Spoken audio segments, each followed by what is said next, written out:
బాలు అయితే ఇంక కెనడా నుంచి కల్పన ఫోన్ చేసి, "బాలు నేను హైదరాబాద్‌కి వస్తున్నాను" అని చెప్పని అనంగానే, బాలు కూడా నాకు ఈరోజు ట్రిప్ ఉంది అన్నట్టుగా వెళ్తాడు. ఇంక మనోజ్ అయితే అలాగే రవిని, బాలుని అందరిని అయితే, "రేయ్ నన్ను ఒక్క విషయంలో ఈ విల్లా విషయంలో నాకు కొంచెం హెల్ప్ చేయండిరా" అని చెప్పని రవిని అలాగే బాలుని అందరినీ అడుగుతాడు.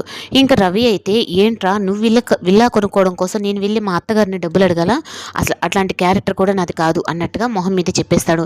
"ఎన్నిసార్లు మీకు హెల్ప్ చేయలేదురా నేను" అంటే, "నువ్వు చెప్పు అన్నయ్య, ఒక్కసారైనా నాకు చిన్నప్పటి నుంచి ఒక్కసారైనా నువ్వు హెల్ప్ చేసావా నా చదువు విషయంలో కూడా? బాలు అన్నయ్య హెల్ప్ చేశాడు" అన్నట్టుగా మనోజ్ మొహం మీదే రవి అయితే అంటాడు.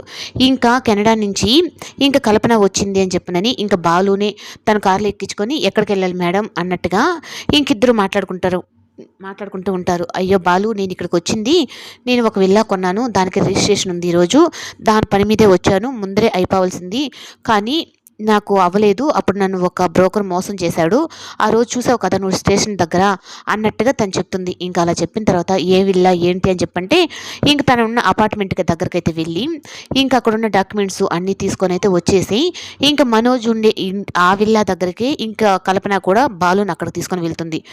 అక్కడికి వెళ్ళిన తర్వాత రోహిణి మనోజ్కి అయితే షాక్ అనమాట. "ఏంది కల్పన ఇక్కడికి వచ్చింది" అన్నట్టుగా. "అయినా మీరేంటి ఇక్కడున్నారు, ఇది నా విల్లా కదా" అని చెప్పని కల్పన అంటే, "అయ్యో అయ్యో కెనడా మేడం, మీకు అర్థం కావట్లేదా, ఇది వీడు ఎవడో కాదు మా అన్నయ్యే, ఆమె మా పార్లర్ అమ్మాయి, వీళ్ళిద్దరు కలిసి ఈ విల్లా కొన్నారు" అలా చెప్పేటప్పటికి ప్రభావతికి అయితే షాక్ అనమాట.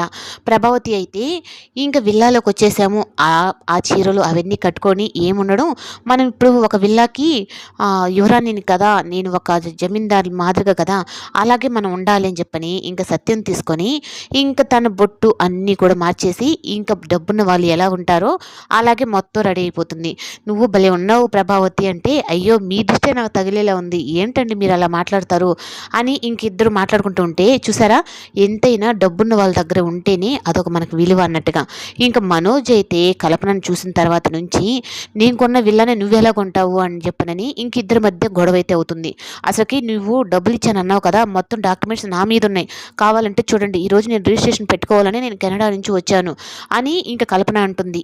మనోజ్ రోహిణి అయితే, "మేము పలానా బ్రోకర్కి ఇచ్చాము, మా దగ్గరున్న ఇవి" అని చెప్పని ఇస్తే, ఇవన్నీ ఫేక్ డాక్యుమెంట్స్ అయినా ఒరిజినల్ నా దగ్గర ఉన్నప్పుడు మీకెలా ఈ విల్లా సొంతం అవుతుంది అని చెప్పనని స్టేషన్ దగ్గరికి అయితే అందరు వెళ్తారు. మీనా అయితే, "నేను చెప్పాను కదండి, ఈ దీంట్లో ఏదో తేడా ఉందని" అలాగే జరిగింది.